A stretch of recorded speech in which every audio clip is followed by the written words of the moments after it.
Hello, welcome again. Round two. All right, thank you so much for coming out today.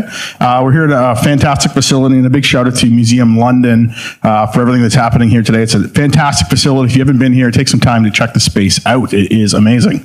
We're lucky to have a gem like this in this community. Today is about Words Fest and about words and music. As a UNESCO City of Music, it is a priority of ours and a focus of ours to work with the other arts disciplines. Creative cities of literature exist across the world. Our closest UNESCO city of literature is Quebec City. We don't have a Quebec artist today, but we have an amazing all local lineup for you today. So round of applause for that.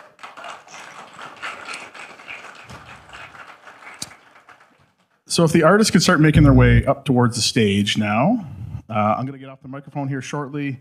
I'm Corey Crossman with the London Music Office. This has been an amazing partnership that we have. We've done, I think, 3 times now with Words Fest and Museum London.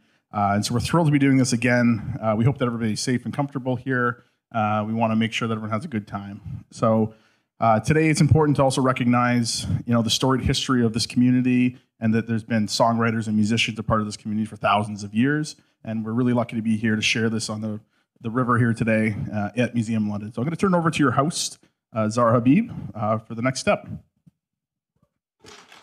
Hi, everyone. I ruined the surprise earlier, so my biggest apologies for that. But yes, I am your host. Thank you, Corey. Let's give it up one more time for everything that Corey had said. Let's give it up for the artists who are now making their way onto the stage. Thank you. Thank you. And yes, welcome, you guys. Welcome. So we're going to get into the night and into the program momentarily. I just want to first introduce myself so you know who I am and why I'm here. My name is Zahra Habib. Recently, I've been going by the name Zahra Shakti. I am a London-raised artist, producer, DJ, musician, and community builder. Previously, I worked in different spaces in London, such as CHRW, the mighty CHRW 94.9, as program director, radio host. And following that, I started a local project, which had me also here last year, speaking on a very similar kind of panel. And I did that in partnership with the London Music Office and the Forest City Film Festival with sponsorship from Film London. And that's called the ISO Project, which was a music video incubator dedicated specifically for local artists of color who are musicians, who have recorded music, and who want help with creating a music video. So what we did was we picked one artist through a selections process that included lots of consultations and applications, and I gathered a jury from recognized dancers, producers, musicians, artists from around Canada. And long story short, we have our first video in post-production right now, and it will be coming out at the end of March, beginning of April, for a Miss Eleanor Gebru, a local songstress who also has a family member on the stage, very talented family, as we will surely see momentarily. But yes, please keep your eyes up for Eleanor Gebru's song, Waste My Time, which she performed at this festival, premiered the song because it's still unreleased at this festival last year on this stage with me. So really, it's kind of a full circle moment here for not really myself, for London music as a whole. So I just want to give thanks for that.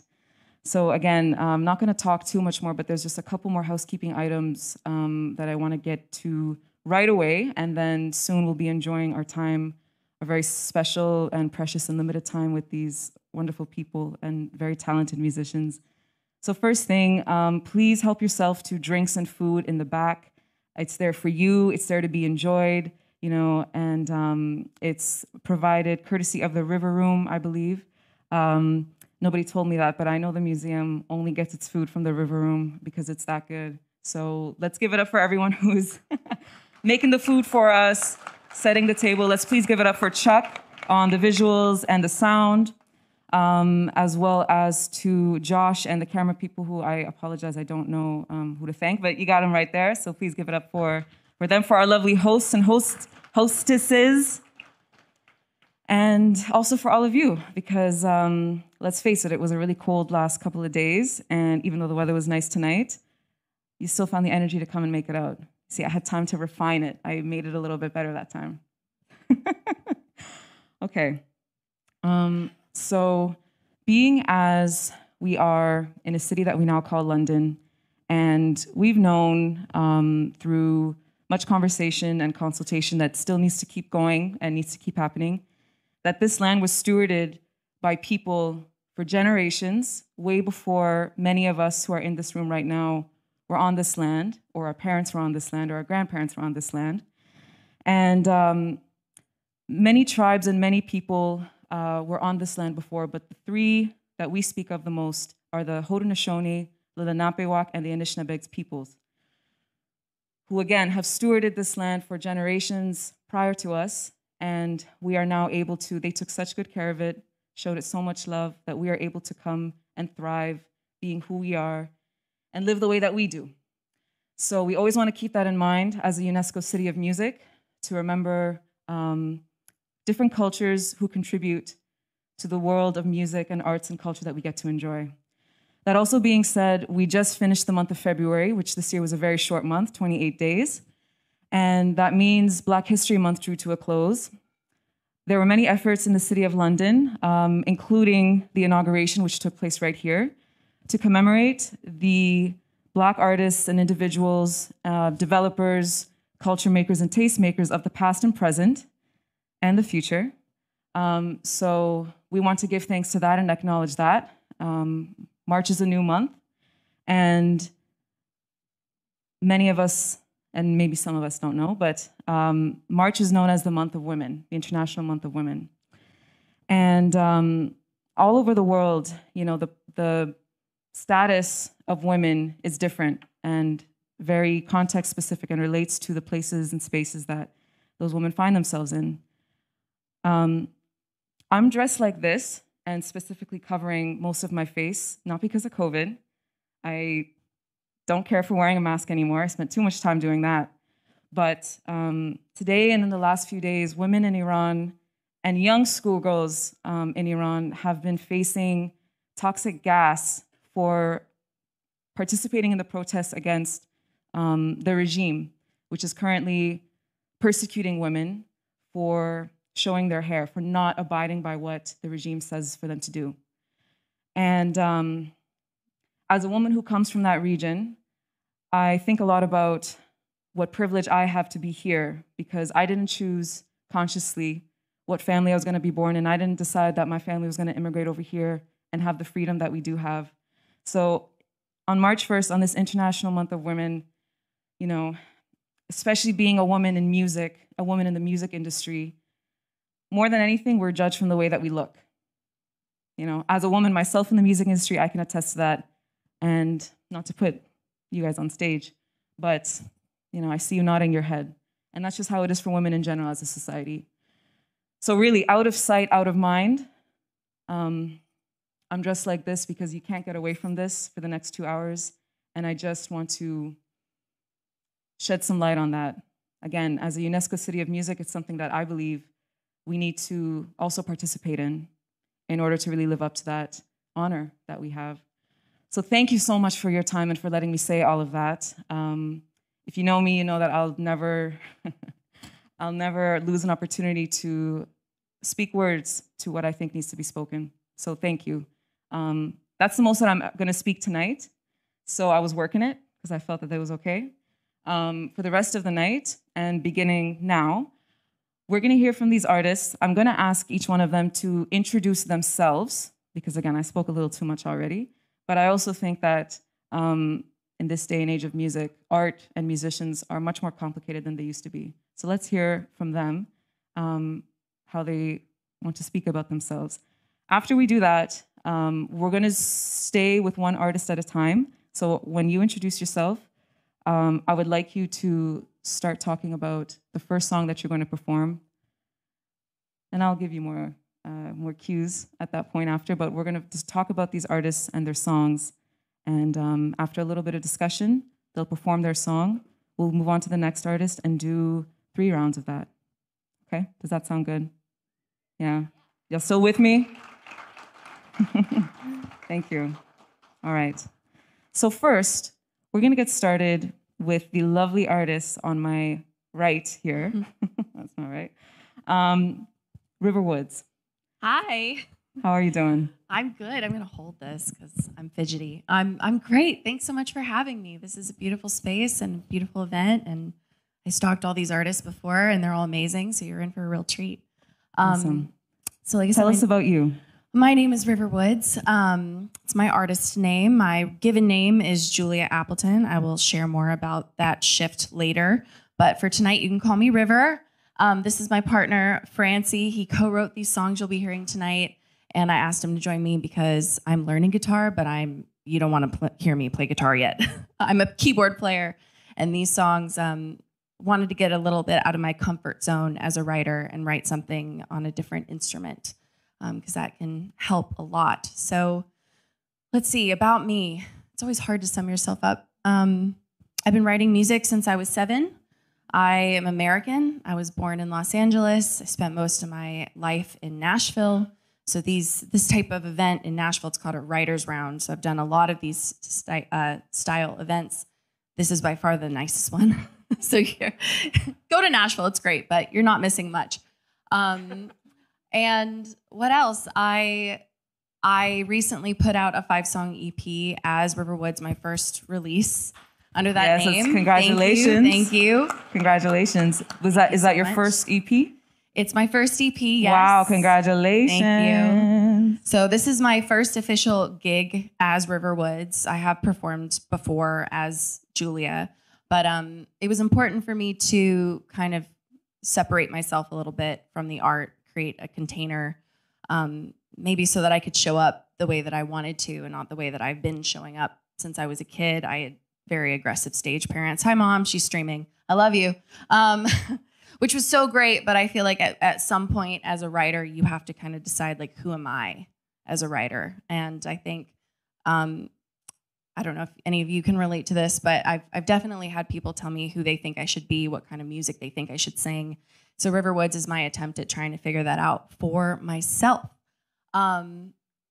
Despite that separation from my given name to my artist name, surprise, I ended up writing some of the most vulnerable, real songs I've ever written in my life.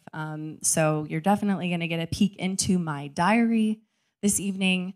The first song that I'm going to play for you guys tonight, it's called What If? And I mean, we all collectively went through something really traumatic with the pandemic and just with the way the world is. And the last couple of years, my anxiety really started to get the better of me. And I found myself spending days, hours, not being able to sleep, just contemplating, what if this goes wrong, and what if that, and what if this. And this song was kind of my way of working through that. And I feel like I've kind of, I'm not in the valley anymore. I'm heading towards a peak, so I'm feeling solid. But I think that you guys might relate to this one, and I hope you do. So here it is, What If?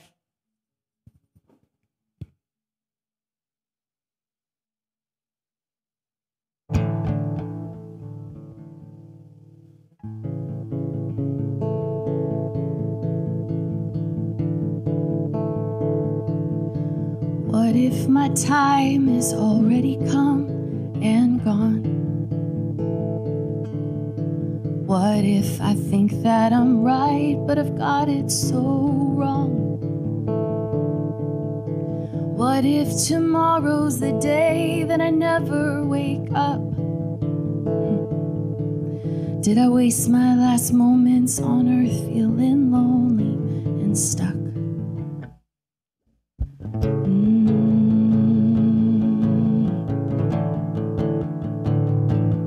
What if I don't make it home from the grocery store? What if all of my friends think that I am a chore? Or what if I'm dying, my back's always sore? Tell me, can you feel this knot? What if my husband breaks up with me over a text? What if we have a kid and we never have sex? So what if he wishes he married his ex? Oh my God, oh my God, oh my God. Can someone tell me what the hell this is? Oh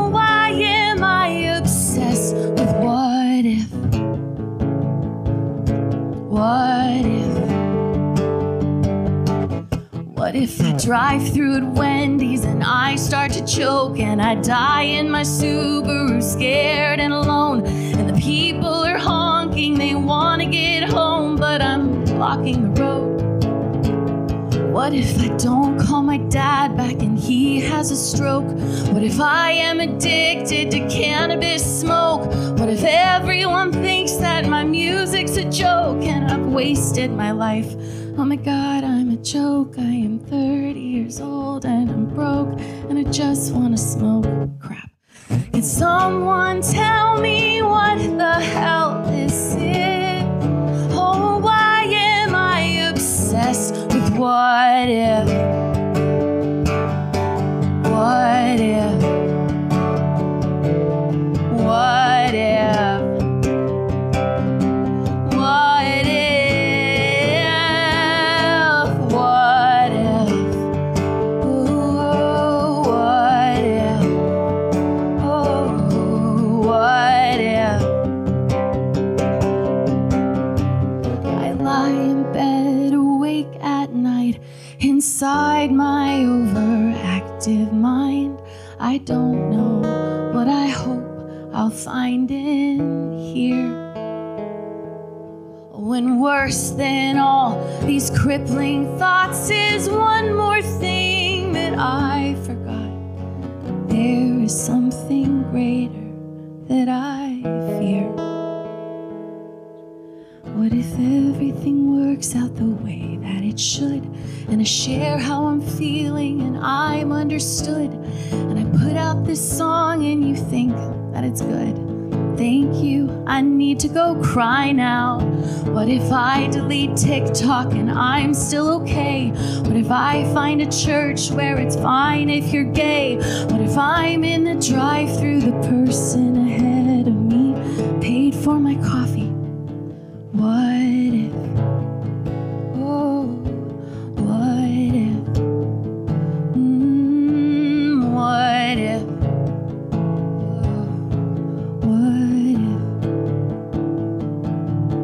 What if? Thank you, guys. Wow. Nicely done. Why do you say wow? Hi, you know everything in my head now. We broke the ice, so. Well, see, that's the thing about your music, River. You're extremely personal, right? And you kind of touch things right on the head in your music. What was the process of writing that song?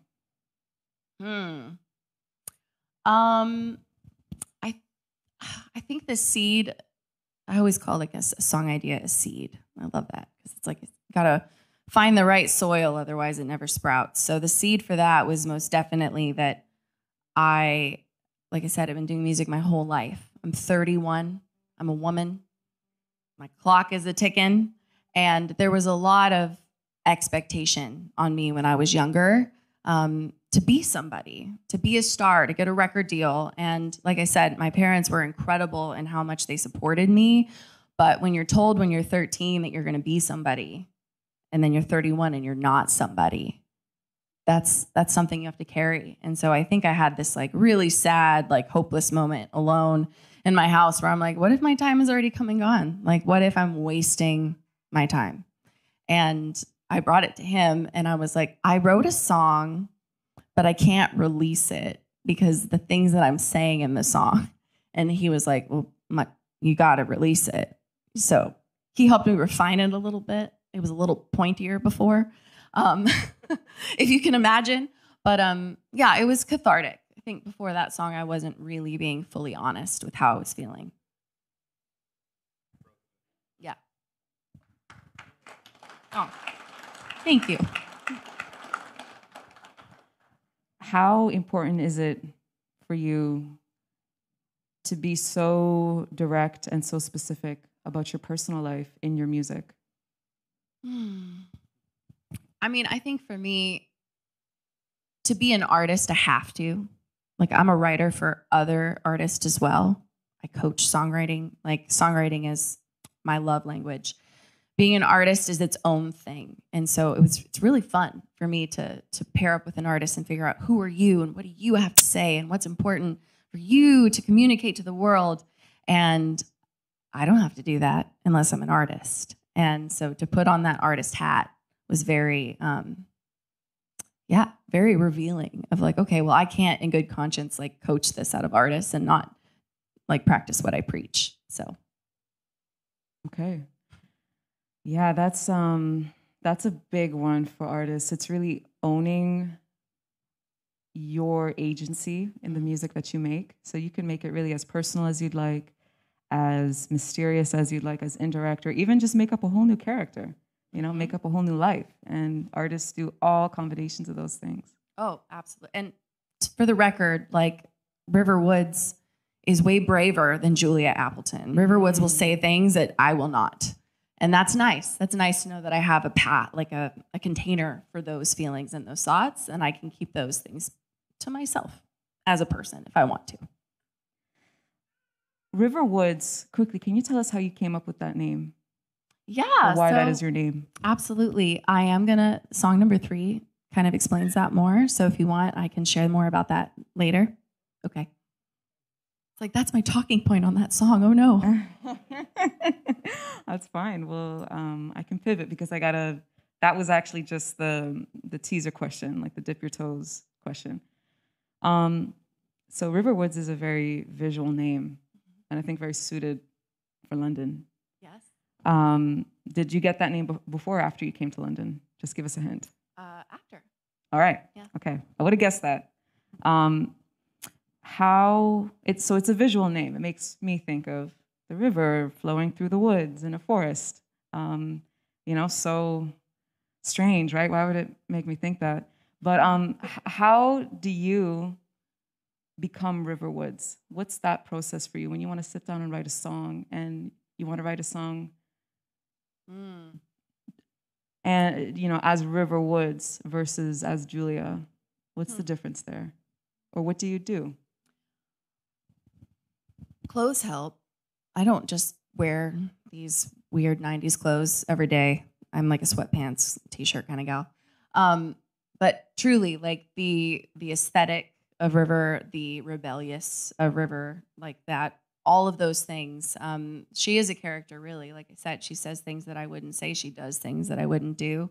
Like I picture, I guess when I'm going to sit down and write a song for her, I'm always like, okay, Julia, like quiet the noise in your voice, and like just constantly going off in your head as you heard in What If, and like, who are you? What do you actually want? And I think that as humans, not just as artists, that's like a really challenging exercise sometimes. So if I'm writing a song and I'm not asking those questions, even if I'm doing it in a playful way, which we will get to in song number 2, I think that I'm missing the mark, at least for my artist brand. It's like, it has to be like truly, honestly, who I am, what I want. So then how do you differentiate between Julia and River Woods as an artist brand? Well, Julia Appleton is not releasing songs that, like, as a person, like I said, I'm writing for other artists, and I love partnering with people and helping them figure out who they are and what they want. So it's really just that pivot of like, okay, now I have to do that for myself really intentionally. Like, again, my mom who's watching, she's an aspiring songwriter, and I've been working with her to just help her develop her craft. She's really into like country rock blues. So I'm like, when I write with my mom, it's like, yeah, let's do it. Let's get into that mindset, which, as you can tell, is very different than where I go with my instincts. So yeah, I don't know. I guess it's like holding up a mirror that you have to do relatively frequently, because getting outside of that, and this is something that I really appreciate for artists, especially those who adopt another, like a pseudonym, another alias, because we already have enough masks that we go through and that we wear, and then to have to sit down and write music coming from the heart and still feeling like it's representative of you, that requires kind of another level of staying grounded. Yes. Would you agree? Yeah, absolutely. It helps. I co-write a lot of my songs, and I can't remember if I told you all this, but he's my husband, he's my co-writer, he's my producer. Like, he is my MVP. And I do write songs on my own, but I do think it can be very valuable as an artist, as a songwriter, to say, like, yeah, can I finish a song on my own? Is this great?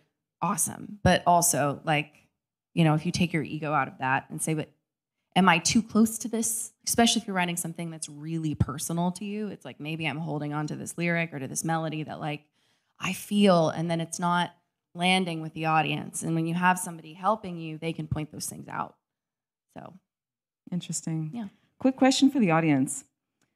By just a show of hands, when you listen to music,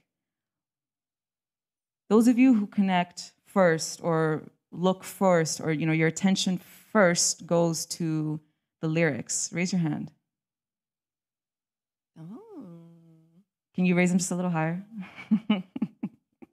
All right. Okay. So as you can see, lyrics are quite important. How about groove, music, let's say, or sound? Yeah. Yeah. Okay, cool. Well, now we know. Thank you so much, River. Julia. We're going to move on to the next artist. Emanuel, would you like to introduce yourself? Hi, my name is Emanuel. I'm from London, Ontario. Yeah, I'm an artist. I consider myself an artist, a singer, a songwriter, a creative director. Yeah, I create from a place like where it's like pluperfect. It works like therapy for me. It works like a profession, a way to connect with people as well, too, a way to tell my story, and a way to find my way around the world so I can hear as many stories as I possibly can while I have time on this earth to hear stories. And this song in particular is about a love that took place between Los Angeles, New York, and neighboring Connecticut. And it's about a big push and pull. It was about trying to force certain things to work when, you know, it's not always our timing. It's not always our will that can make something happen. You know, so it's about that. Yeah, can you run licks, Chuck? Thank you.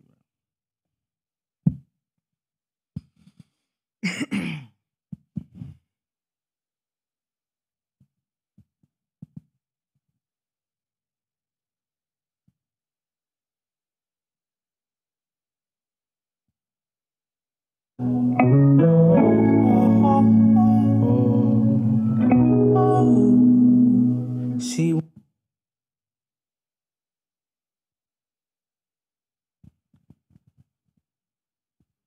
While we're waiting for Chuck.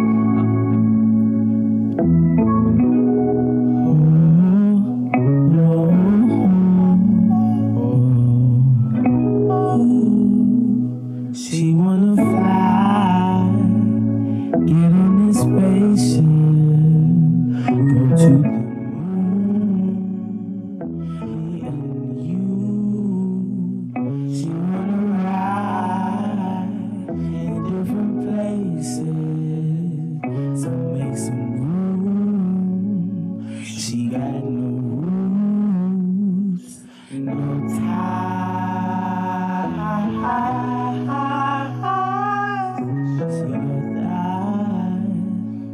Legs over miles and control the room. It's almost soon, but how are you?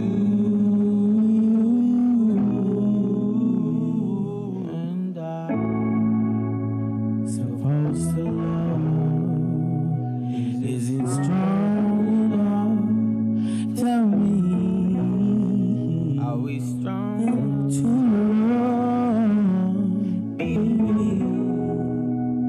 That would be enough, that would be enough. That would be enough, that would be enough. Till I saw you dancing on that pole, and I never get old. I'ma miss you after the show.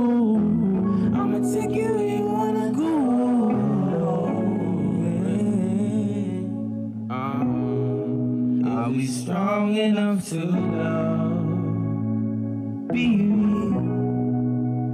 That would be enough, that would be enough. Ooh, waiting outside, begging you to call me. Waiting outside, begging you to call. Oh yeah, begging you.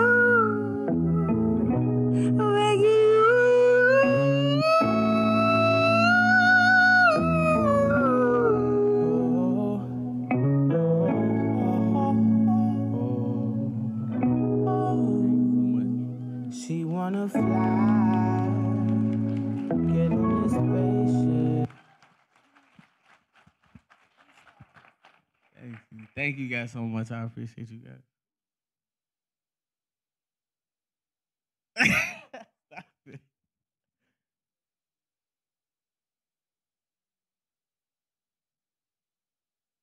Chuck. Thank you, Chuck. Wow, beautiful. Thank you, Emanuel. Thank you so much. So you said that song was about a love that took place between LA, New York, and Connecticut. Did the songwriting take place between LA, New York, and Connecticut? No, the songwriting took place post relationship here. Oh, the songwriting took place post relationship here in London. Okay, in full. Yeah, in full, from the beginning to the end. And did you write that in one sitting? Yeah, that was a freestyle. That was a freestyle you did. Yeah. Wow. Yeah, please give it up more for that. Thank you guys. Thank you. Yeah. So is that an approach that you often use in your songwriting? You freestyle it off the top? Yeah, I found that I water myself down a lot when I write. Even like sometimes I write stuff that I use, and I just found that it worked the best for me to be able to just go and freestyle. If I'm singing with feeling, then I'm singing in the right direction, I think. So. Wow. Yeah.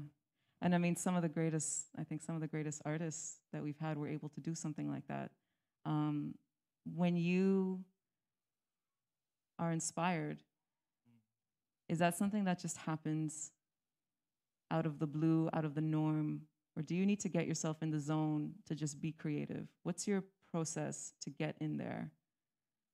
How to get hit by lightning? I don't even know. Like it feels like all of the above. I feel like there's a lot of times artists we try to get ourselves into the zone using a lot of different methods, and then I feel like lived experience is the best thing, and you just being able to sit back and be still and be with your thoughts and be with your experiences in their fullness. So as someone who doesn't often put pen to paper when it comes to your songs, still when you get up to the microphone or you're in the studio and you are saying things, those are still the result of some clear reflection and deliberation at some point that you do. So what does that look like for you? When are you doing that? Do you journal? No, I think it's just in moments of quiet reflection. I think like moments where you really have, moments where you're like you can humble yourself, and moments where you can like really just sit there and listen to somebody else's story, and really feel somebody else's pain, and you can realize the connectivity that exists in that, and just like how beautiful that is, and how important everybody's story is. A movie. So you think you can say that again into the microphone? I'm so sorry. All of what you just said. Do you remember that? Because you said some cool I things. remember what I said. I think it's just really important to be present, and I think it's really important to be able to humble yourself, to be able to humble yourself in a moment, to be able to have like a beautiful experience with music, or like a beautiful experience listening to somebody's story, and how important that can be, like a movie. Like a movie? Just like a movie, like it's how you like really feel privileged to be watching it. Yeah. I got more questions to ask you, but I want to make sure that we're on time. All right. So thanks, Emanuel. I'll ask you my question hopefully in the second round if we get there. Okay. But yeah, check on the audience. We're halfway through our How we our doing, roster. audience? How we doing? Yeah? Wonderful. All right. Thank you, Emanuel. Okay, next up, we have Magenta. Welcome, Magenta. Hi, thank you. How are you doing? I'm good. How are you doing? I'm doing very, very good. That's great. Yeah, so I'm Magenta. My given name is Magna. I was born in Newcastle, England. I moved here with my family around 12 years ago. I'm 17 years old, so I'm a bit of a newbie to this industry. Thank you. Thank you. Yeah, I feel like I'm just trying to get my foot in the door in this industry. I have 4 songs out right now, and I'm putting out an EP actually tonight at midnight. Thank you. Yeah. So I first think I started writing when I was like 12 years old. It really came naturally to me as just a form of, I guess, kind of therapy and just being able to feel my emotions and be able to communicate them. And think that something that I think I realized is that I'm not very good at communicating just by like speaking, and I find that I'm the best at sharing my emotions through songwriting. And I feel like if I just sent my therapist my songs, she'd just know what's wrong with me, but that's a different issue. But yeah, this first song I'm gonna play is called Finding Myself. It's the first song I ever wrote and the first song I released.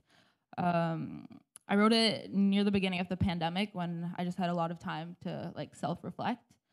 And it's a song about my own realization of my queerness, and that was something really important to me at that time, especially when I was thinking what song I wanted to release.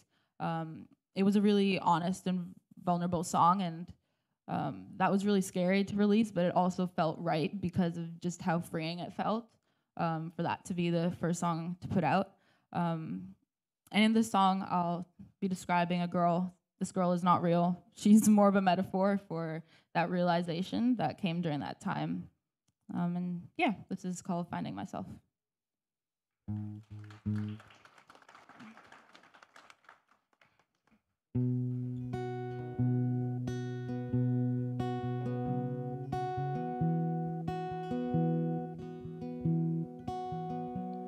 It was Monday, maybe Tuesday, the day I had finally chose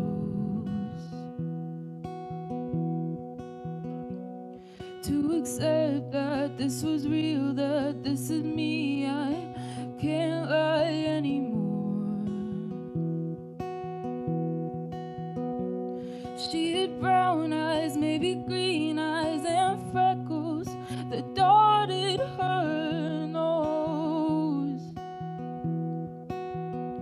She had a warm heart and a kind smile. It was a feeling I didn't yet know. Was it right, or was it wrong to feel this way? I wasn't sure. Was I lost, or was I finding myself more and more? It was the first day I met you. I couldn't see past your eyes, so deep and confusing. I couldn't understand why. And you spoke oh so softly. Each word took me deeper into your life. This daydream we live in, I wish I could just freeze all time. Was it right, or was it wrong to feel this way? I wasn't sure. Was I lost, or was I finding myself more and more? I was falling and afraid, and you were just what I needed. You could see that I was lost, so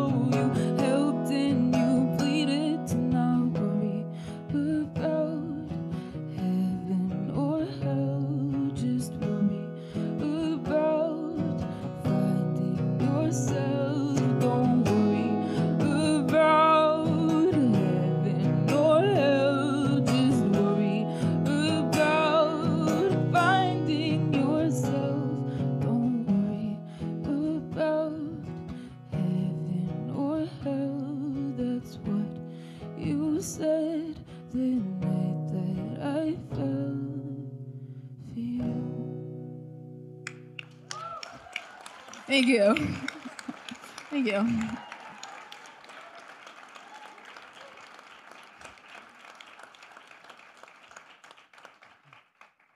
Wow, they loved it. Thank you. When you were writing that song, do you remember some of those questions you were asking yourself about where you are, who you are, where you've been? What was on your mind when you were writing that song? Yeah. So I was like 14 when I wrote that song. So it feels like a lifetime ago now, but I feel like during that time I was able to be exposed to just so much queer media, and I think that was especially through social media, and that was when like TikTok was becoming a big thing. And just that ability to be able to see other queer artists out there really got me into that headspace of asking myself of like, okay, I feel like I can relate to these people. Maybe I am a part of this community, and eventually that brought me to the sense of, okay, I'm accepting that I am, and maybe that's okay. And there was that little bit of back and forth of, I think, a little bit of being scared of, since it was just something so new to me, and something that wasn't really talked about in like my family, or like I didn't see too much around me. But yeah, just that back and forth talking with myself eventually led me to the area of feeling accepted. Thank you.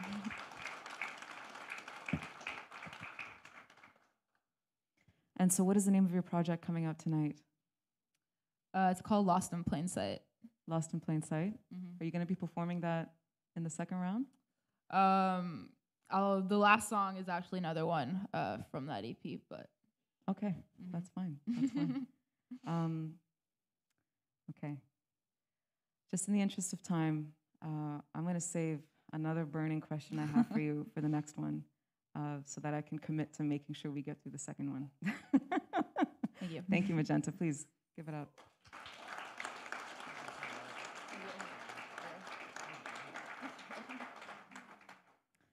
Okay, last of this round, and certainly not least, we have Brent Jackson. Chick. How are you doing, Brent? I'm all right. How are you? We're good. We're good. I've got a lot of nerves right now. I think this is the first time. This is the second time I've ever done anything like this, but the other one was a lot more low key. Okay. Well, how about we start, because we'd love to get you warmed up on the mic. Yeah. How about you start by telling us a little bit about you, and if you would like to also describe or tell us a bit about your music, we would love to hear. We're all ears. My name is Brent Jackson. I've been a songwriter since I was about 12 years old, playing guitar around that same time. I was a teenager in like the mid 90s, so music was very exciting for me, and it still is. Music is like the number one. It's like it's a lifelong. I walk hand in hand with this until I'm gone. Like that's it. It's me and music. So it's absolutely entirely my identity. Anything that else that I have to do is, aside from the love in a relationship, is music. So so I played in a band for 17 years. We were called The Junction. We started the band in 1997, but we didn't call our band The Junction until 2000. And I experienced a lot of really career high moments in that band. I was growing up with some very conventional older parents that had wanted to see me continue education. I have a memory of being in grade 4 and counting the years left of school and knowing that I was going to dread the entire thing. I knew that the entire time I just wanted to get out of school so that I could just do music. And it was just the dream that I held on to. And basically, the band sort of thing happened when I was in grade 10, grade 11. by the time I finished high school, my relationship with my mom had pretty much deteriorated, and I felt like I just had to prove that music was going to do something for me. And I think the only way that it would have made sense to her is to do something that is business. So I remember sort of calling the shots in those years. I was probably more naive and less introverted. And I was like, Mom, I'm going to get signed. And it happened. I got signed, and I got the band signed to Universal Records. Thanks. And it was a big accomplishment. It meant a lot to me. It meant to me that as a songwriter, I was the songwriter for the band. It meant that I could make my dreams come true. And in the end, that really didn't end up being, the be-all, end-all for me, because I'll try and make this quick. But basically, I had a brief stint on a major label.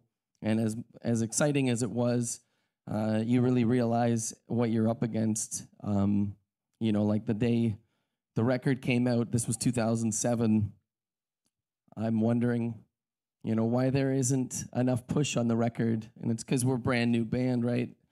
And they're like working 50-cent records, so they have to make sure that the money rolls in. So then I guess that ended, and I have this really clear memory of coming home.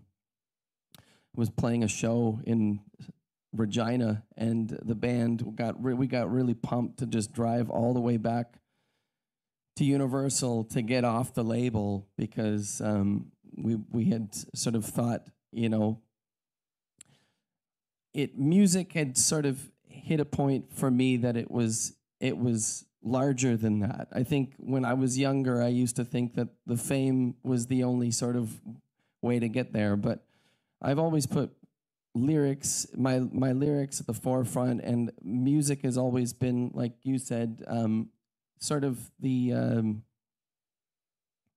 I'm at my most intelligent, at my most pure, I can speak the best through my songs. So they're very, very important to me. And I remember I was going to say this, but so we got back, we got off the label. And this is by no means me saying poo-poo on the industry. It's honestly great. I think there's good people, and then there's, not so much. So, but I remember coming home that day, and I looked very strung out. My mom had asked what was up, and I said, well, we just drove 40 hours from, Saskatchewan, and, we've parted ways with this label. And she burst into tears, and her devastation was as though that was the only thing that would make sense for me to continue. So it was like, what are you going to do now? And I guess what I'm trying to say about this is I'm 41 now, and I was about 25 or so, and my songs have meant more to me. My songwriting's gotten better. My opportunities have been consistent, and it's because I love and put everything into music like I would in true love of a relationship. It's just a pure transfer, and music has been my best friend. In the darkest times, it's been the thing that can keep me going. And anyway, I just want to thank Corey for also hooking me up with this, because Corey knew my old band and used to help book us back in the 15 years ago. But anyway, I have a new band called Sunshine Makers, and I'm doing it all over again.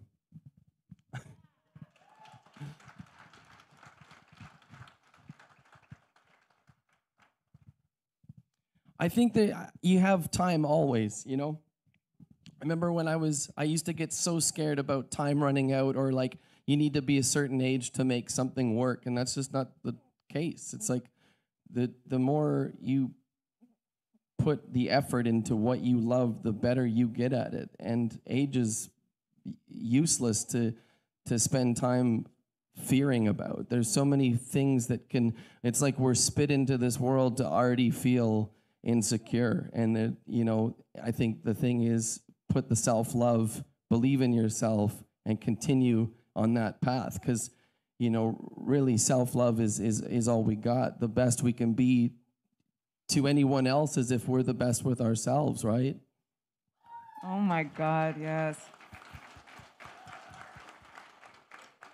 And, you know, I kind of would like us to just take a quick pause and let all of that sink in, you know, before you get into your song.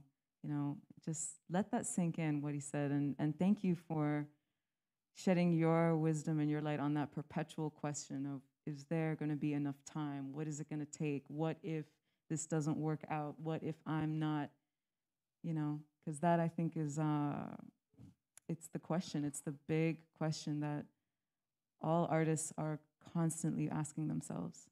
And that was some real gems and some real wisdom that you just shared on it. So thank you. Thanks for listening. Whenever you're ready. Check, check.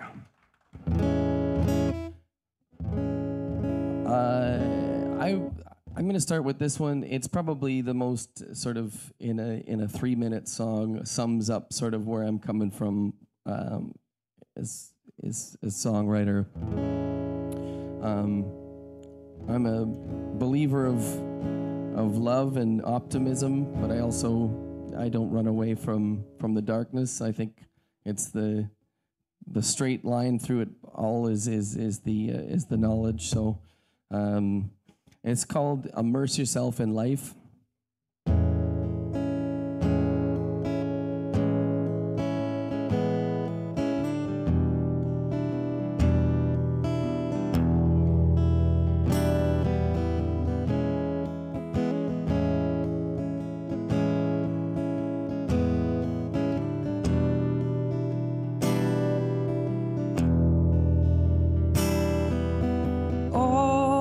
In life is a peace of mind to give back to this place. It's the least I could do for the love that went through to turn me out on this side. Immerse yourself in life.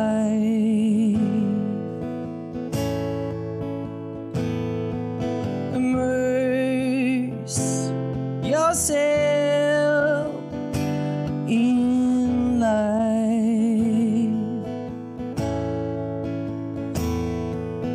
When I was young, I cried to my mom that I never want to die. But he gave me an eye to look on the bright and embrace all my time. Immerse yourself in life. Immerse yourself in life.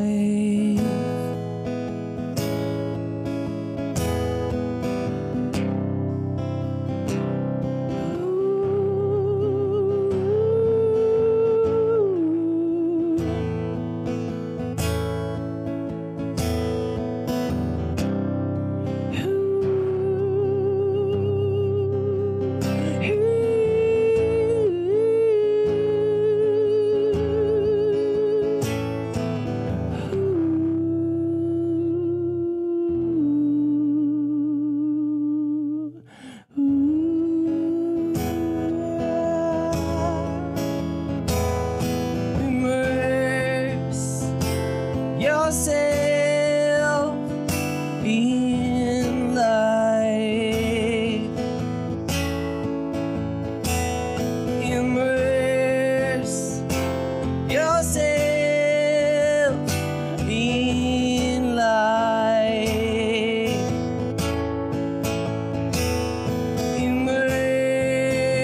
Thank you. Thank you. Yeah, Francie and I were having a jam over here in the corner. Brent, just gonna tell you right now that I'm actually gonna, not yet, but restart the robin with you, and we're gonna go backwards. So in just a moment, I will ask you to play your second song. Okay. But before we do that, I do have a question for you regarding your songs. Yeah. Do you ever, just in general, or you can think about the process of writing that song, do you ever think about how other people feel, how might they feel when they hear your music, when you're in the creative process? Yeah, I consider it for sure. I feel, I don't know, there was a period of time where I sort of, as I was developing as a songwriter, I was writing lyrics, but I didn't sort of put the importance into what I wanted to say. And then when it started to make sense to me, I was like super naive and super optimist.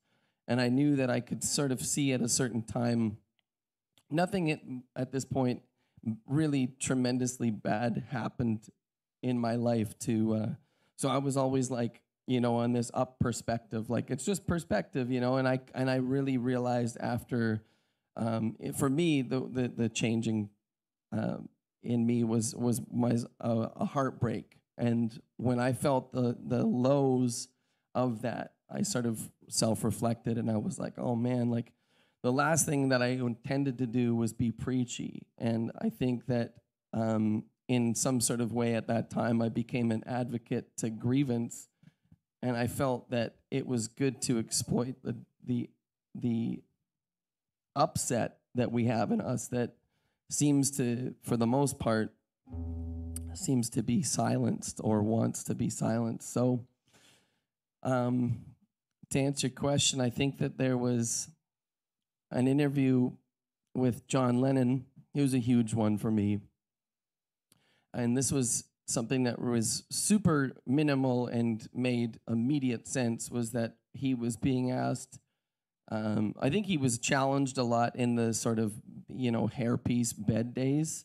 A lot of people, like, it really put a divide onto, that's like a social experiment to see, how many people want to call you nuts or how many people are actually just legit and with you. And that song, Give Peace a Chance, it's before it says all we are saying. And he described that as all we are saying is as a way to say, hey, look, like this is a suggestion. It's not saying it's just this way. And I think that for me that really resonated. So I always want to connect to people, and I think that music connected to me in such a way that it's impacted my life to make me want to do it for the rest of my life. So in honor of that, I want to put that care and that message in that way in my music, because we all have different thoughts, and I don't think that at any point, who am I to say, hey, look, it's gotta be like this. I want to see the world change in better ways, but I have no clue how to make it happen. I know that if I put my real honest heart and love into it, that's about the best I can do. So that's why I'm going to do it, because that's about the best I can be. Well, you figured it out, man. You figured it out, because that's it. So would you like to play for us your second song? And before you do that, do you or yourself or Magenta, you guys want some water? All right. I might need a water. Okay, we'll pass it down the line. I'm so high maintenance.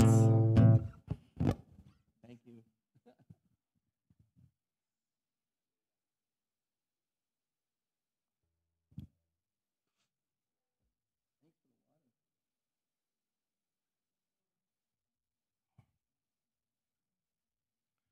So I'm doing my next song? Whenever you're ready. What's the name of the song? I'm going to do a song called Blue Sky.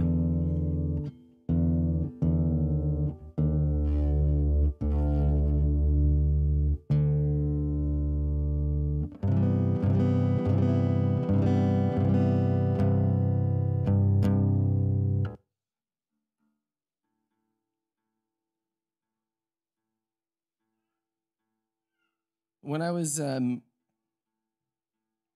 I'm like an 80s kid, so I was fascinated. I mean, my first band that I got into was the Beatles.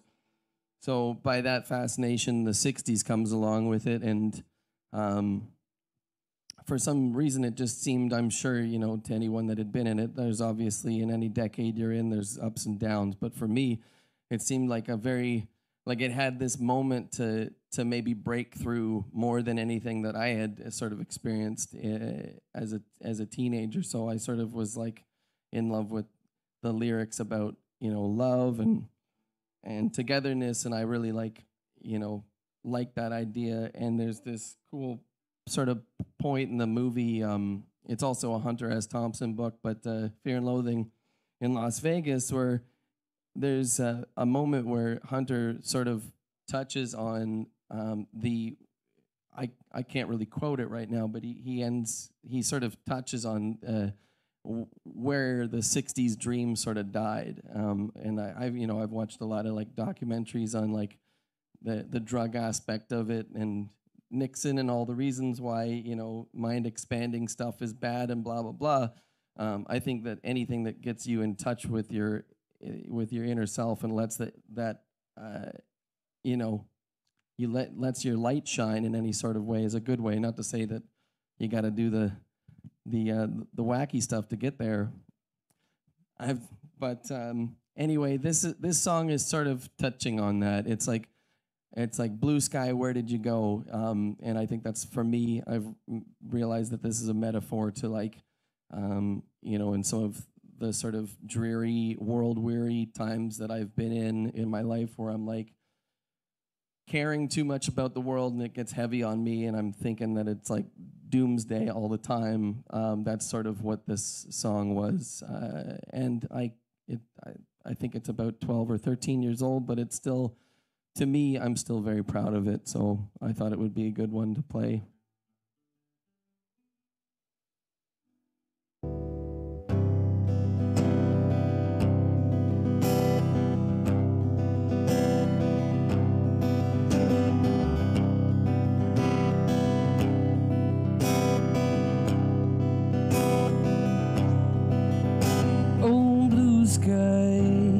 Where did you go, blue sky?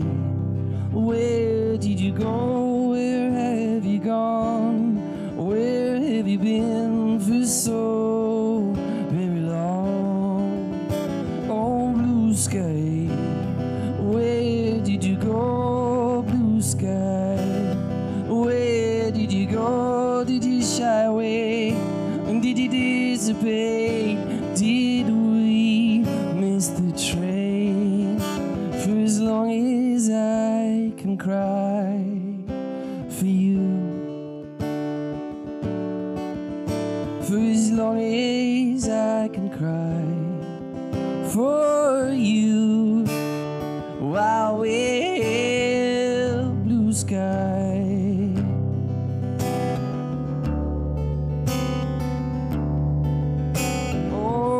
Sky, hey, hey, hey, hey, hey, hey. Those new times, where did they go? New times, where did they go? Did they shy away? Did they dissipate? Did we miss the train? For as long as I can cry for you, for as long as I can cry for you, while we're blue sky.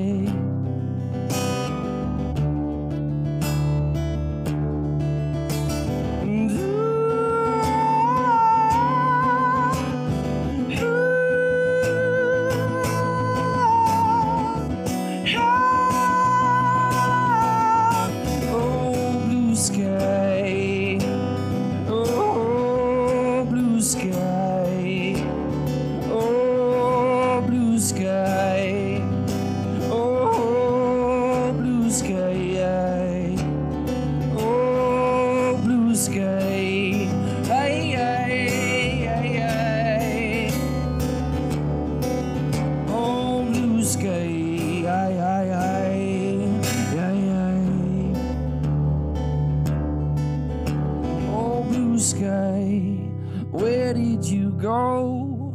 Where have you gone? Where have you been so long?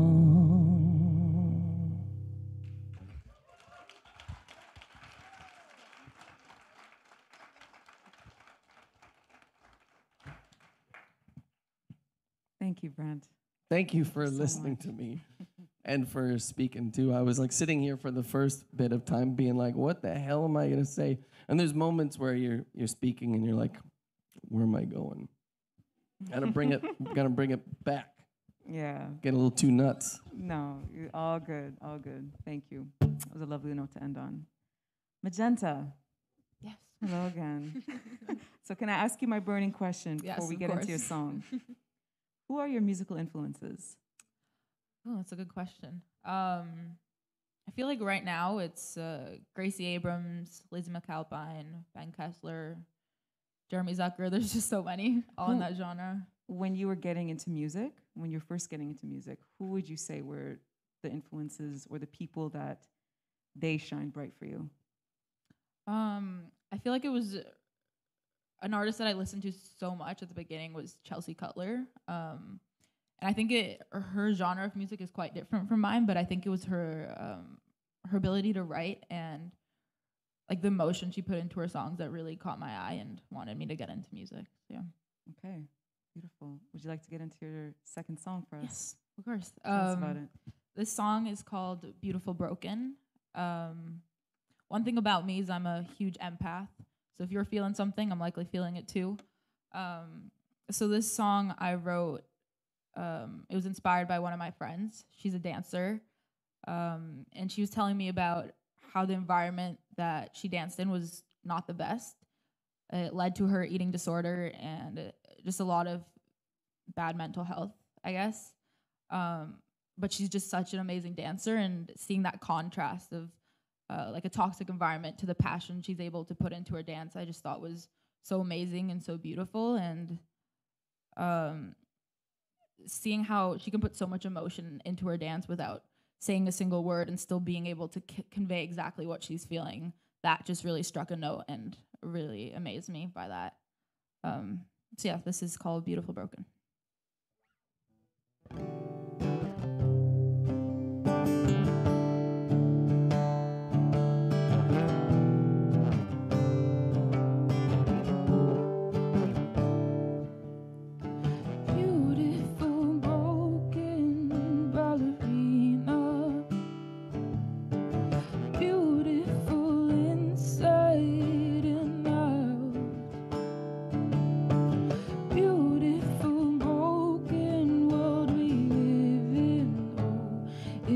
To see the good in all of the rubble.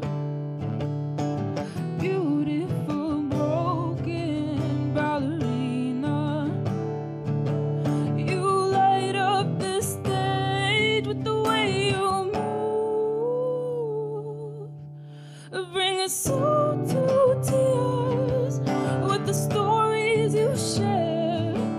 No words are needed to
Thank you.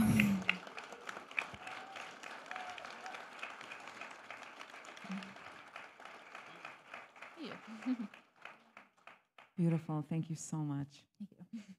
And again, Magenta's project, she's dropping a project tonight at midnight. So if you want to stick around, follow all these artists and keep up to date with their music, remember that they got music coming out as well.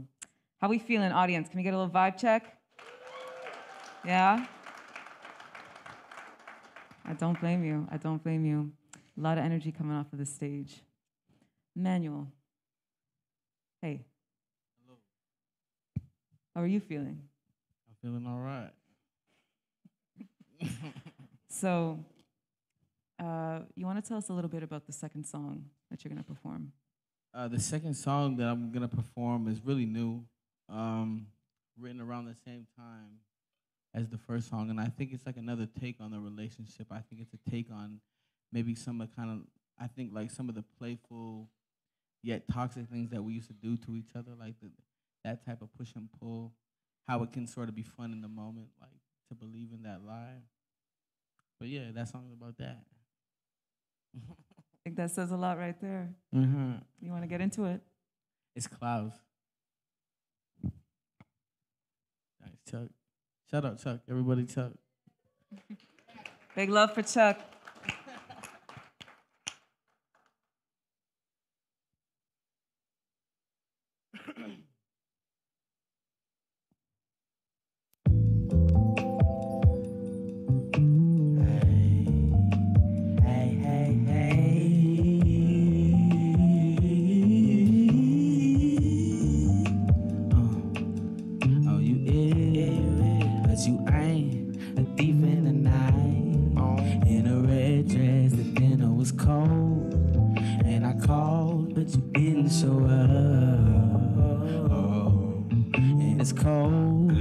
Outside, but you won't. So come here and get some of this love. Oh, hey, where's she going? She probably loving someone else. Where's she going? She probably loving. I said, yeah. Tell me, fellas, have you seen her? It was about 5 days ago that I seen the hottest chick that I ever seen before. Ooh, I said, yeah. I really wanted. I really wanted. I wanted it no more than your name. I really wanted. I really wanted.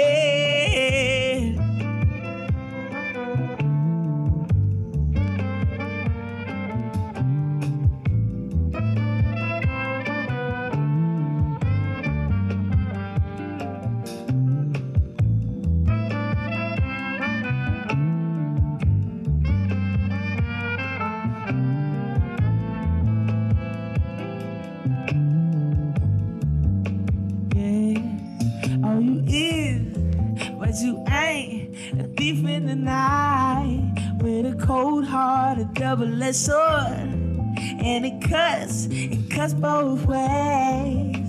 Yeah, people die every day, so let's love instead. Let's go up and go down and do it again. Yeah, yeah. Where's she going? She probably loving someone else. Where's she going? She probably fucking. Ooh. Thank you guys so much.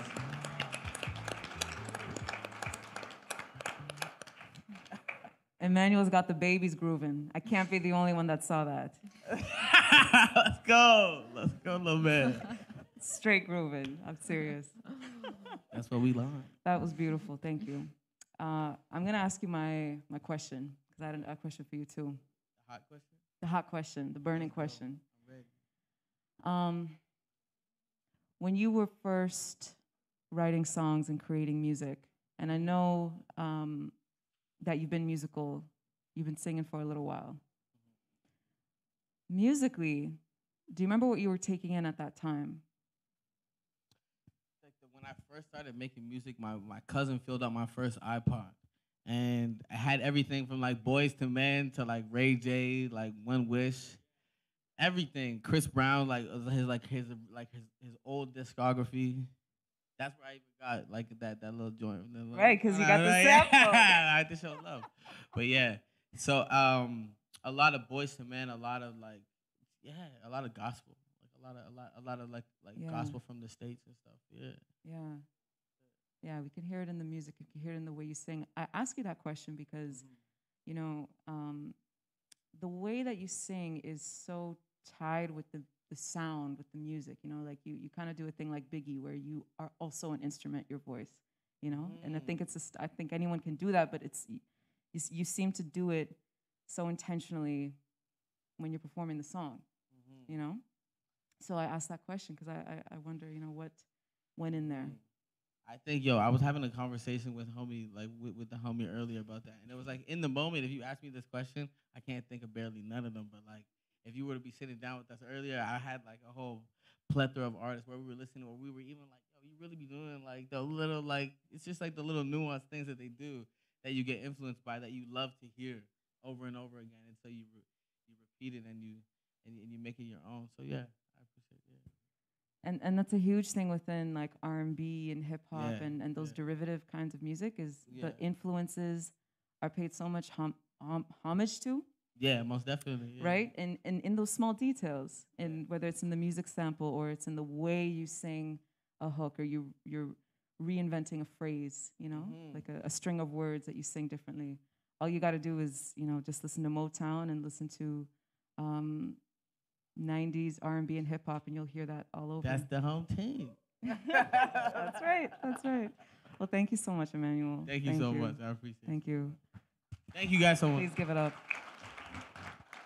We're gonna take some time at the end and just quickly, you know, I'm gonna ask all of you what projects you have coming up, what events, anything that you'd like to promote. We're gonna save some time at the end just to quickly run through that. Just saying. So stick around towards the end. Don't just get up and leave right away. So, but moving on, we'll come to your final song, Riverwoods. So tell us a little bit. Final countdown. So this one is the one where we're gonna learn a little bit of your origin story, correct?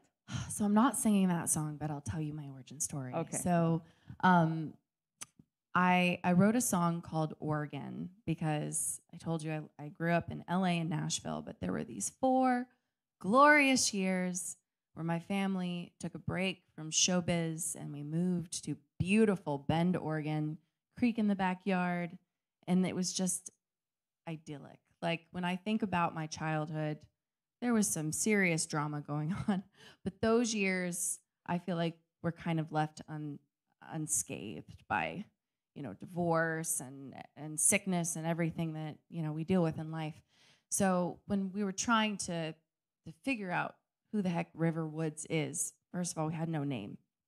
And Francie actually came to me and had this chorus idea for this song called Oregon, because he knows, I mean, he's my husband. He's like, hey, you always talk about these years of your childhood. You've never written about it. And I really think that you should.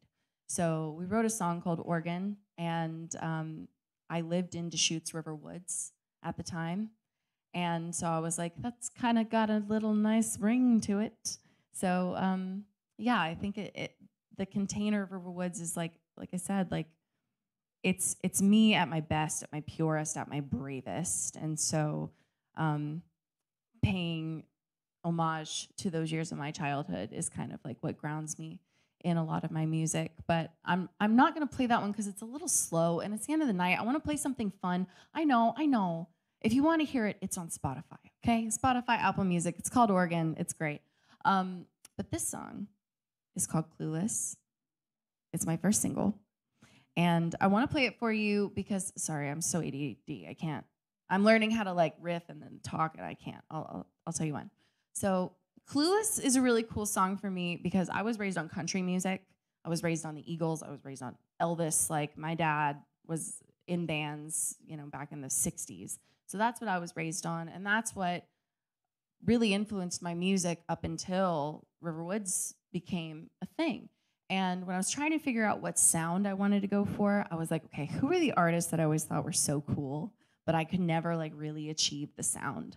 So those artists that came to mind were like Michelle Branch, Sheryl Crow, like definitely like 90s, lots of attitude, like lots of rebellion.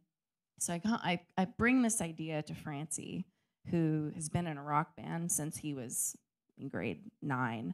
And I was like, I have this idea for a song, but I can't pull it off. I need you to help me, like stretch me out of my comfort zone of country and ballads. I'm a piano player.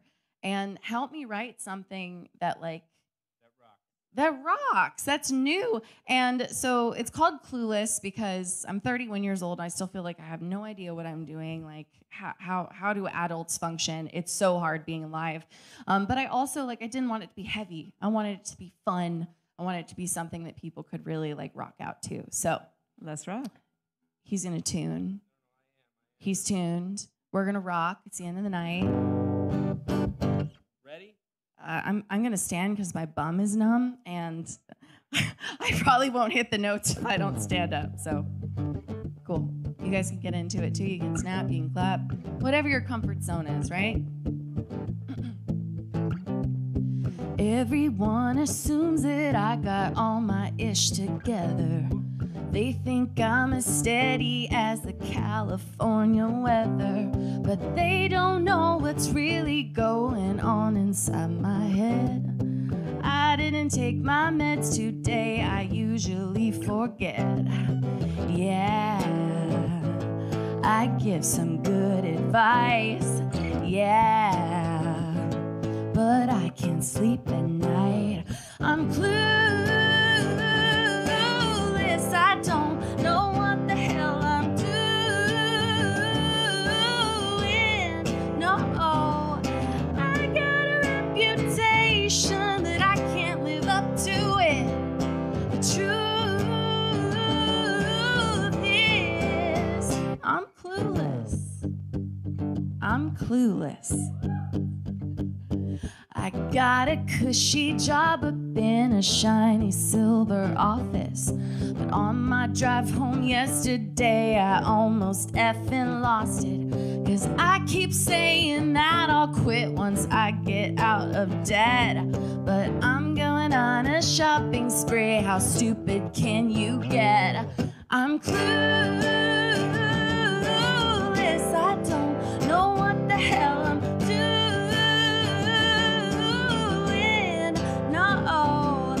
I got a reputation that I can't live up to it. 'Cause truth is, I'm clueless. Oh yeah.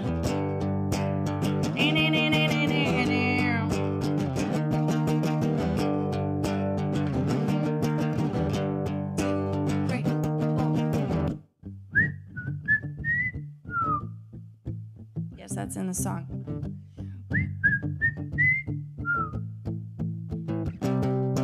Yeah, I give some good advice. Oh yeah, I'm clueless and truth is, I got a reputation, but I don't know. Clueless, I don't know what the hell I'm doing.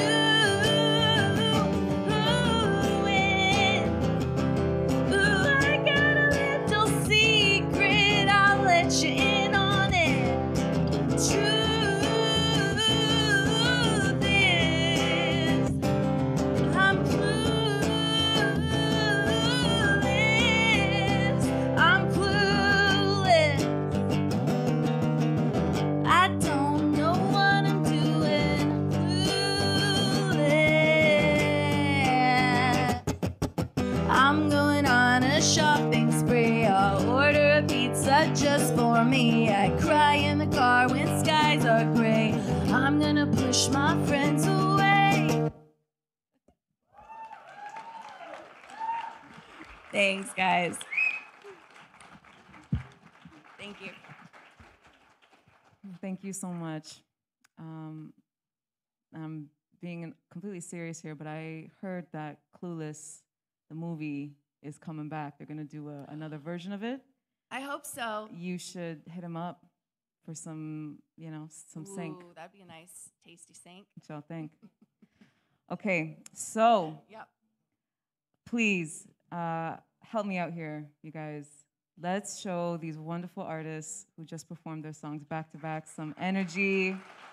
They gave it really their all. They were so open, so vulnerable, so honest. So sweet, so sweet. Thank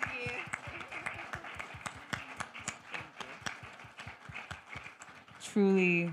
Truly very, very special. So thank you guys so much for coming here, taking time out of your schedules and sharing your art. Before we close out, and before Corey comes up and gives us some closing remarks, is there anything that you want to shamelessly promote and shamelessly plug, whether it's an album or a project you got coming up, some shows, anything at all, merchandise, if you have merchandise in the back? All right, tell us about it. Let's hear it. Yo, she got an album coming out at 12. Y'all better download that. Tap in. Thanks. I don't have anything for myself. So humble, so humble. Thank you, Emanuel. Anything else? Yeah, On the the stage? EP's coming out tonight, midnight. I'm also doing a little EP launch concert tomorrow at Innovation Works at 7:30 p.m. So if you want to listen to some more of my songs live, I'll be there tomorrow. You can buy tickets at the door. Okay, thank you. Yes, clap for that. And because of the age we live in, you have to do this. Everybody, please tell everyone how they can follow you, stay connected with you, connect with your music, all of that jazz. So let's start over there with Brent. Basically, all my energy is going towards my band Sunshine Makers.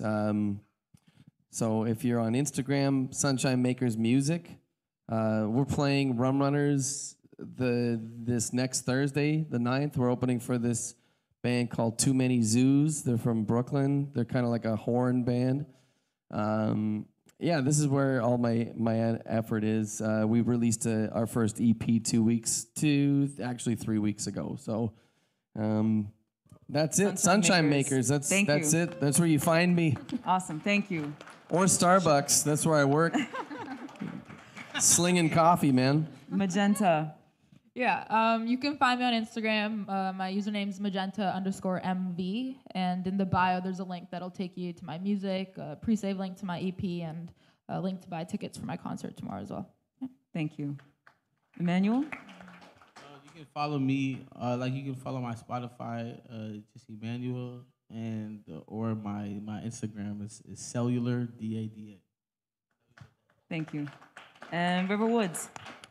I'm on all the socials, but if I'm being honest, mailing list, email list is the best way to support indie artists because we can directly get that information to you. Social media is great, but then we have to bow to the algorithm so that you actually see it. So if you want to stay in touch with us, sign up for our mailing list. I've got just like a literally physical paper. Just give me your email address. But social media is great too. Awesome. Oh, I don't even know. Riverwoods Music, I think. Yeah.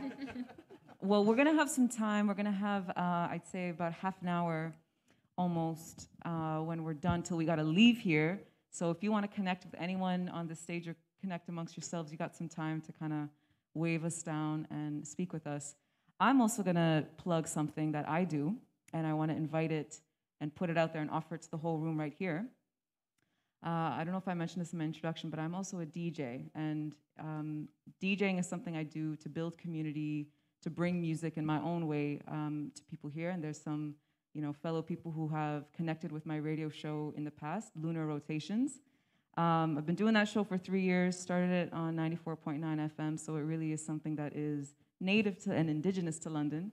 And March 24th, we're gonna have our second ever live in-person event. So it's really just a dance party where anyone and everyone is welcome. Just come, be who you are, be free to be free, and move your body, move your body. So if you have any questions about that, connect with me. That's Lunar Rotations.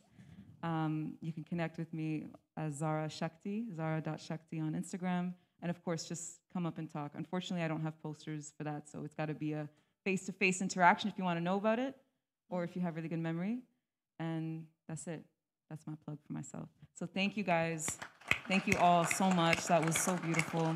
Thank you to Corey for putting this on, and Museum London and Josh for putting this on too. I apologize, Josh from Words Fest, and Museum London for hosting it.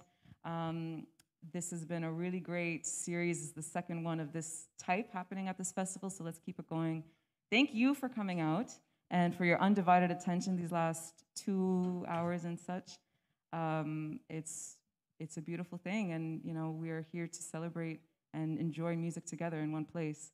So keep that going, keep it going, and that's it, y'all. Go in peace and love, and we got about another 25 minutes in here, so just connect, talk, chat, chill, have some whatever is left, and we'll see you on the other side. Thank you. Corey's going to say a couple words now as well.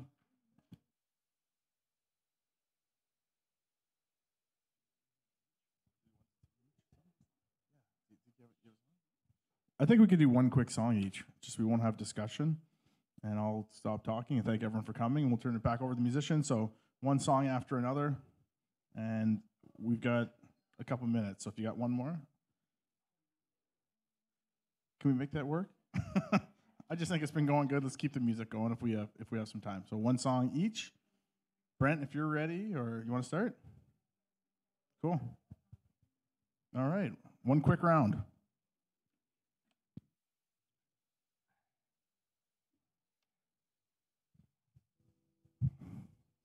Check, check. Well, thanks again. This is good. Nice to hear everyone up here. Thanks for sticking behind. I know it's late on a Thursday night. There's a couple things still open, though. Drive-thrus. Netflix is 24 hours.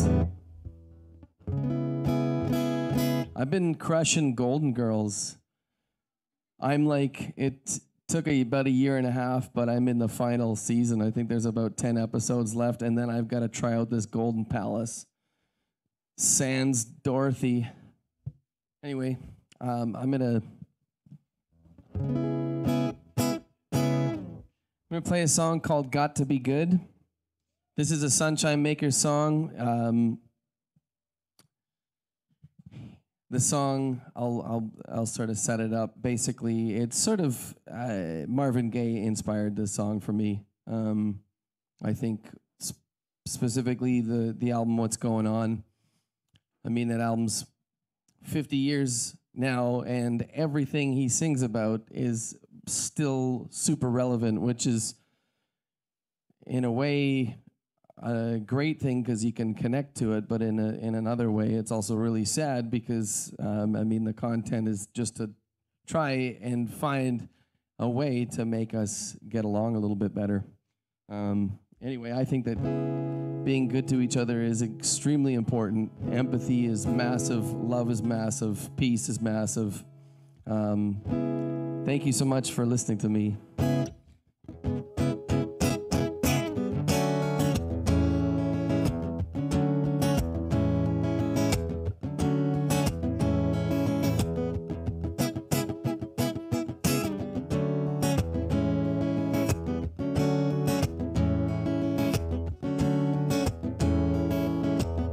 We got to bring some love in here today for our friend Marvin Gaye, who say what's going on. Why does a song from 1971 still resonate today? We never changed our way. So many people in the world. We just got to be good. Just got to be good.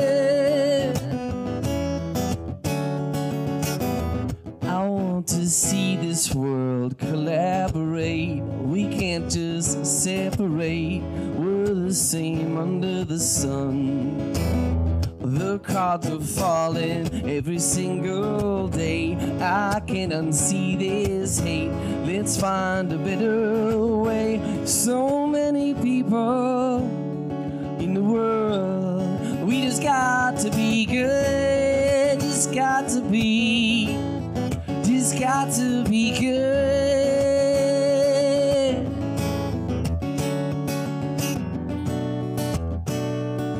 So many people in the world.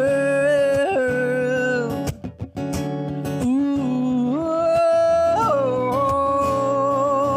so many people in the world. Oh, we just got to be good. Just got to be good. Just got to be. Just got to be good. Just got to be.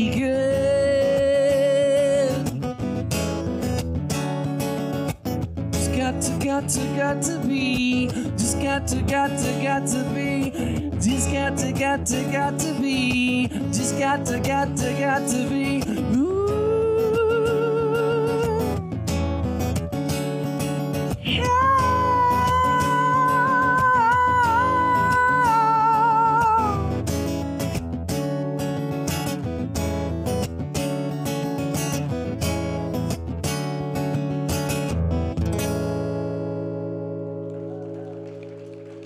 Thank you.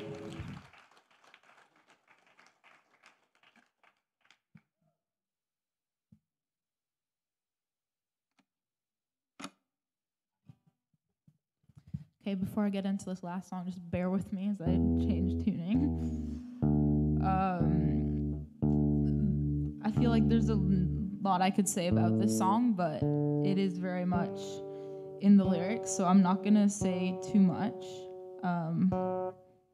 I feel kind of bad. It's a really sad song in comparison to what Brent just played, but anyways, I hope you like it.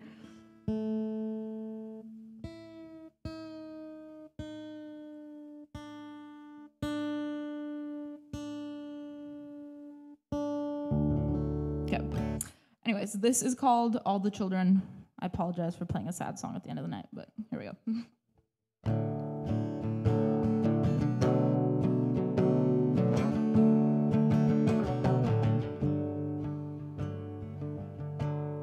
She was my best friend till we both grew up. Now I hear stories about what she does. Drugs in the bathroom of her high school. And for a moment I thought no too soon. But thank God her parents didn't lose a daughter like they.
Hello? Oh. I guess you guys get to hear the organ song after all.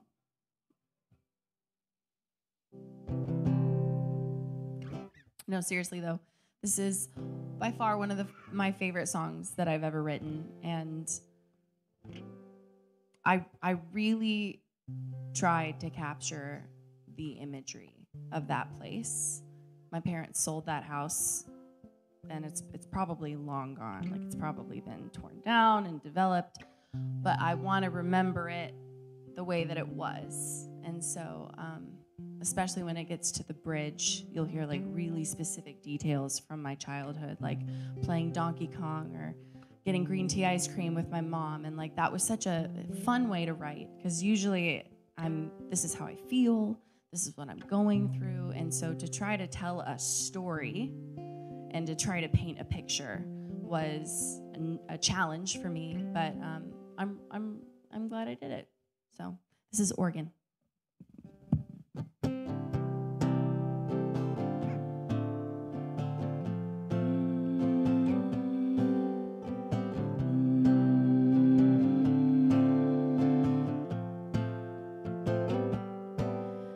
My earliest childhood memories, I'm still holding on to today. I could never let go of the pine trees and snow.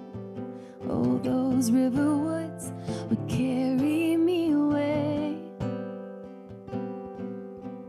I'd like to go back someday, see the mountains from the runway.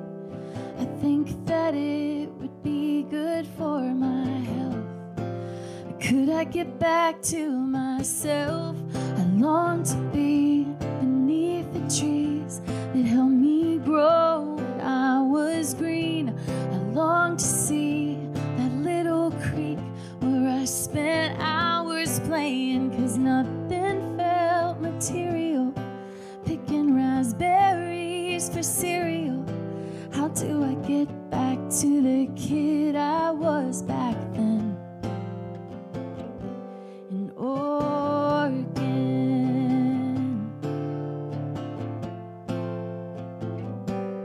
Oh, I still remember Melanie. We met on the first day of the first grade of school, and she stuck to me like the sap from a juniper tree, and we never noticed whether we were cool. Now we talk on Instagram about how we married two good men. We reminisce about the days when we could just be kids and play. I long to be beneath the trees that helped me grow when I was green. I wanna see that little creek where I spent hours playing. She made me feel invincible when we got sent to the principal. How do I get back to the kid I was back then? In Oregon.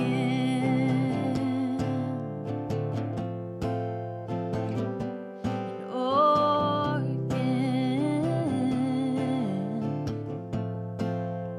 The kid I was back when I first played Donkey Kong, getting green tea ice cream with my mom, when I learned to play my favorite song on the piano that she bought me, watching Dad fix old cars in the shed, catching crawdads in the riverbed.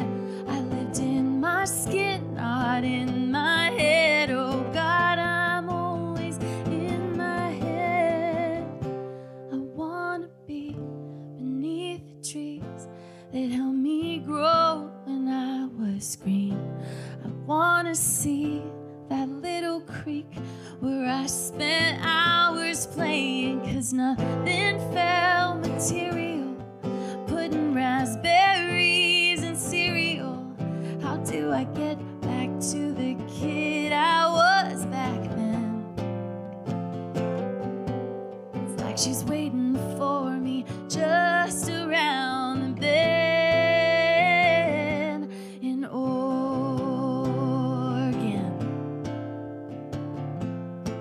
Or could I get back to myself again? Oh, in Oregon. Thank you, guys.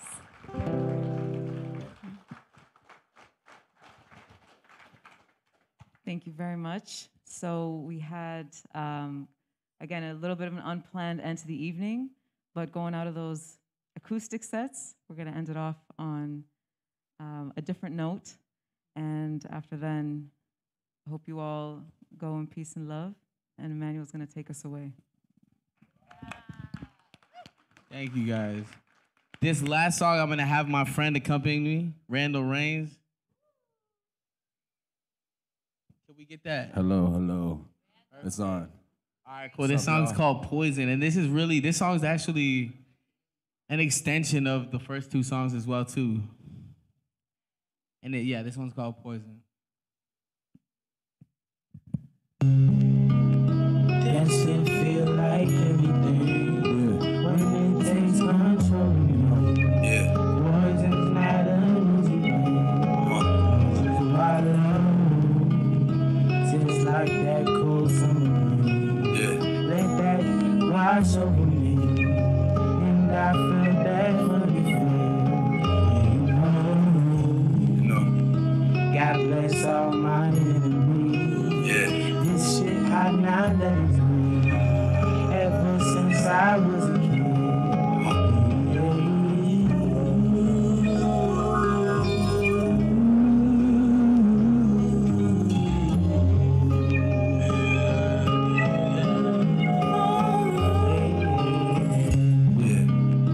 I just wanted to forgive, living life like fugitive, not the way we supposed to live, on sightings when we forget. Every time I'm on the stuff, the substance takes control of me.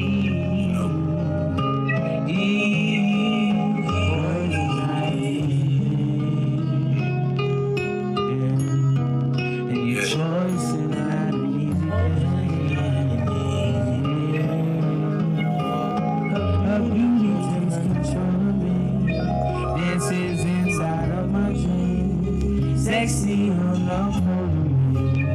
Dropping money when I see it. Straight up fell in love with me. And I did the same old thing. I lost damn near everything. Oh, that's you, yeah. That woman feel like everything. Every time I'm on the bed, she gon' take me in. She won't shroud me out. I'm gonna love you good, good, good, good. I've been going places with the same chick. Some faces like it's May 5th, stay lit. What's up, baby? Plus, I don't really walk around with anybody. I keep the laces on the jeans. Yeah, Baby, I've been grinding through the great shit. Striving for greatness.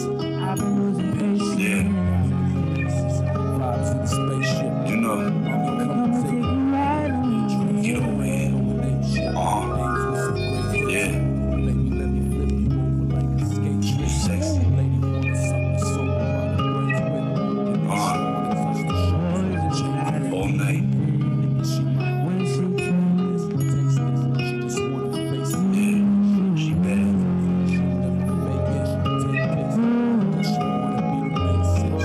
What's up, mama? When she takes control of me, that stuff gon' fill up my vein. Now I can't see anything. Poison's not an easy thing.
guys so much. Appreciate y'all. Thank you.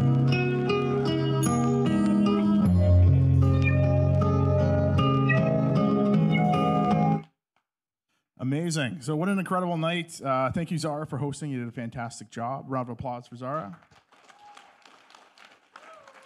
We've lost one of the artists, but round of applause for all 4, 5, I should say. Phenomenal night. Huge shout out to Museum London for hosting us in here. What a great space, isn't it? Like, to get down by the river, and yeah, I love it. Great space. So thank you, Museum London. They have an event they need to prepare for, so we're going to cut things off now. But thank you, Josh, WordsFest, the crew. It was all behind scenes here making things happen. A very important part of all this. We would not be here if it wasn't for the dedicated crew and staff that make all this happen. So thank you. And thank you all for coming. We are going to move on, and we'll see you again next time. Thanks.